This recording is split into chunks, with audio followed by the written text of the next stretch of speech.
Bonsoir. Au sommaire de cette édition, François Bayrou en meeting à Clermont-Ferrand ce soir. Le candidat MoDem à l'élection présidentielle a fait un détour par le festival du court-métrage cet après-midi.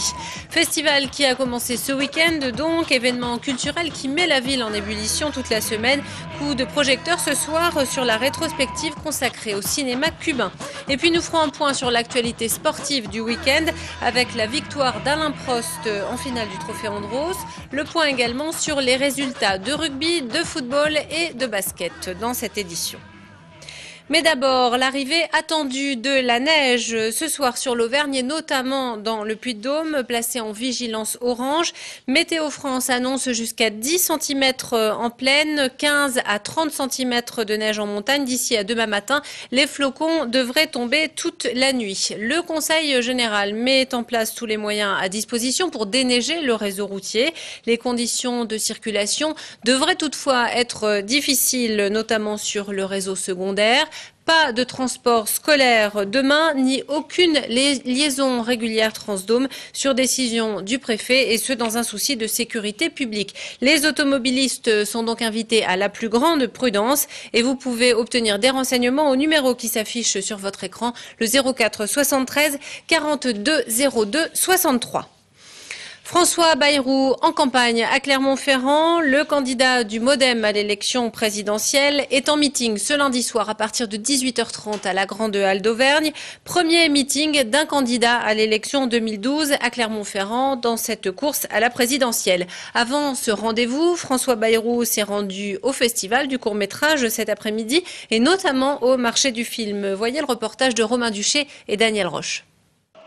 François Bayrou en campagne. Son passage à Clermont, c'est d'abord l'occasion pour lui de parler de politique nationale et de commenter l'interview de Nicolas Sarkozy hier soir. Le candidat MoDem a trouvé le président incohérent dans ses propositions, mais surtout, François Bayrou proteste contre le temps de parole accordé au chef de l'État. 6 ou 8 chaînes entièrement consacrées de manière qu'aucun spectateur n'échappe à la parole du président qui est en réalité celui qui prépare une candidature. Donc il y a quelque chose d'inconvenant dans cette manière de capter les écrans et d'ailleurs nous allons dès cet après-midi saisir le CSA. En visite ensuite dans la Maison de la Culture, François Bayrou va à la rencontre des festivaliers. Il est d'ailleurs salué par des lycéens venus de Toulon pour voir des courts-métrages. Un passage également dans les allées du marché du film. Pour François Bayrou, le cinéma est un symbole du produire français, son nouveau leitmotiv. La production audiovisuelle, c'est évidemment un secteur clé. Je vous rappelle qu'on importe à tour de bras des séries américaines ou des jeux américains, alors qu'il y a tout à fait chez nous la force, la capacité, la créativité pour qu'il y ait des productions qui soient nationales et européennes. Après ce rapide passage au festival du court-métrage, direction la Grande Halle d'Auvergne, où François Bayrou est attendu pour son meeting. Le festival du court-métrage, ce sont des films en compétition, bien sûr, mais pas seulement. De nombreux films sont également présentés par le biais des rétrospectives thématiques. Parmi elles, et c'est un événement, la Rétro Cuba. C'est une première en Europe pour la production cubaine récente. Ce programme montre en effet le cinéma des 10 dernières années et traite de la vie quotidienne de l'île, loin des clichés. Les explications de Romain Duché. Hoy Cuba, Cuba aujourd'hui, c'est le nom de la rétrospective proposée cette année par le Festival du court-métrage. 6 programmes au total avec des films cubains récents qui donnent à voir le Cuba du 21e siècle dans toute sa diversité et sa complexité, bien loin des stéréotypes. Les 41 films de cette programmation ont tous été réalisés dans les années 2000 par des réalisateurs qui ont moins de 35 ans. Donc c'est un regard très jeune, très contemporain sur l'île, qui varie sans doute de l'image qu'on peut avoir, qu'on peut connaître déjà de Cuba, que ce soit les danseuses, les musiciens, les cigares. Non, là c'est autre chose. 6 jeunes réalisateurs cubains ont été invités par le festival. Parmi eux, Milena et Pedro Luis, 25 ans chacun, ils incarnent parfaitement le dynamisme du cinéma cubain actuel.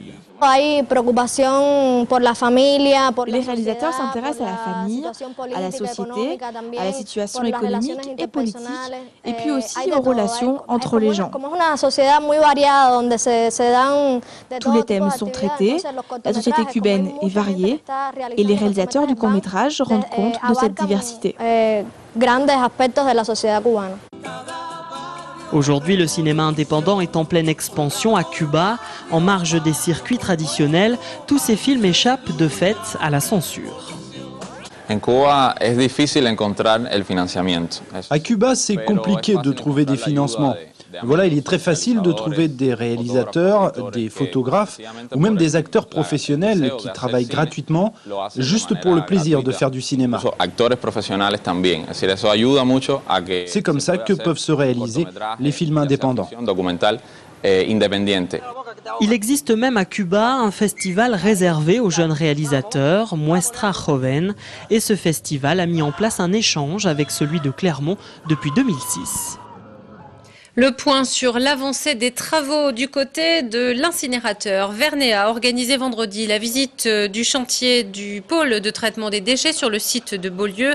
Un site qui comprend donc un incinérateur, mais également une unité de tri mécanique et une unité de valorisation biologique. Vernet vient de recevoir un des premiers équipements de valorisation biologique, un trommel d'affinage.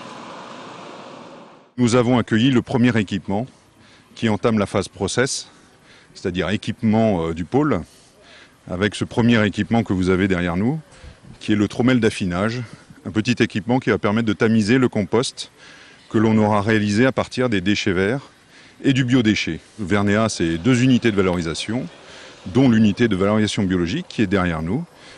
Cette unité de valorisation biologique va permettre de réaliser à la fois un compost de nature agricole et également du biogaz qui sera, lui, valorisé en énergie.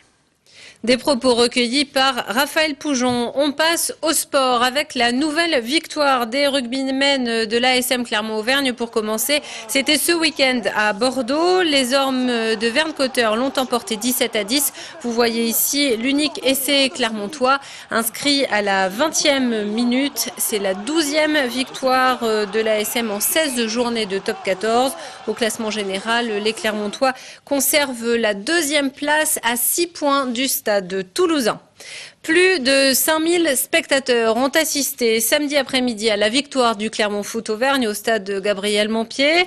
Les Clermontois, leaders de la Ligue 2, ont battu Bastia 2-1 lors de la 21e journée.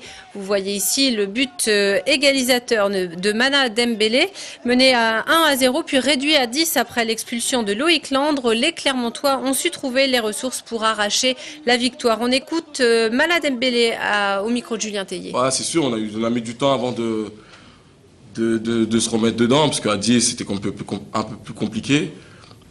Et ça fait que voilà, après avec les changements, je suis passé à droite et Jeff tout seul devant, c'était un peu plus difficile, mais on a continué, on n'a rien lâché. On a montré un bel état d'esprit, donc il faut continuer comme ça. Toujours en tête du championnat de Ligue 2, le Clermont Foot Auvergne se déplacera samedi à Châteauroux. Et puis fortune diverse pour les basketteurs auvergnats. Ce week-end, en Pro B, la Jeanne d'Arc de Vichy s'est inclinée à Bordeaux, 84-69. En revanche, le stade clermontois s'est imposé lors de la 18e journée du championnat de National 1. Les stadistes ont battu l'équipe du Puy 70-56. Les Clermontois décrochent leur 6e victoire de la saison, un succès qui ne les sort cependant toujours pas de la zone rouge. Les Clermontois, tout comme les Poneaux, sont toujours relégables. La victoire d'Alain Prost au trophée Andros 2012. Il a remporté la finale qui se déroulait ce week-end à Superbès au volant de sa Dacia Logi. Une finale très disputée, marquée par quelques accrochages. Alain Prost offre à la marque roumaine son premier titre en sport automobile. Retour sur cette finale avec Catherine Lopez. Il a fallu attendre les finales pour confirmer le classement général de cette 23e édition. Et le moins que l'on puisse dire, c'est qu'elles ont tenu le public en haleine jusqu'à la fin. Les frictions en course ont été plutôt généreuses entre les Dacia et les Skoda. Après un accrochage entre la Skoda d'Olivier Panis et la Dacia de Nicolas Prost, c'est Alain Prost qui se frottait à la Skoda de Jacques Villeneuve dans la dernière course, provoquant un drapeau rouge. L'organisation a ensuite demandé à Villeneuve de partir dernier sur la grille, tandis que Prost repartait dans le peloton de tête avant de remporter la course, lui permettant de décrocher le titre. Second, Dero trouve une place plus logique et Even Stevenhart achève sa saison sur une belle 3e place et offre par la même occasion un 2e doublé à l'équipe Dacia. Benjamin Rivière se contente cette fois de la 4e place. Sous les flocons et dans le froid, plus de 12 000 personnes ont profité du show final du Trophée Andros 2012. Ainsi s'achève ce journal. Merci de votre attention. À suivre les prévisions météo. Je vous rappelle que des chutes de neige sont attendues cette nuit. La prudence est donc de mise. Je vous donne rendez-vous demain pour nos 2 rendez-vous d'information à 12h30 et 18h30. Excellente soirée.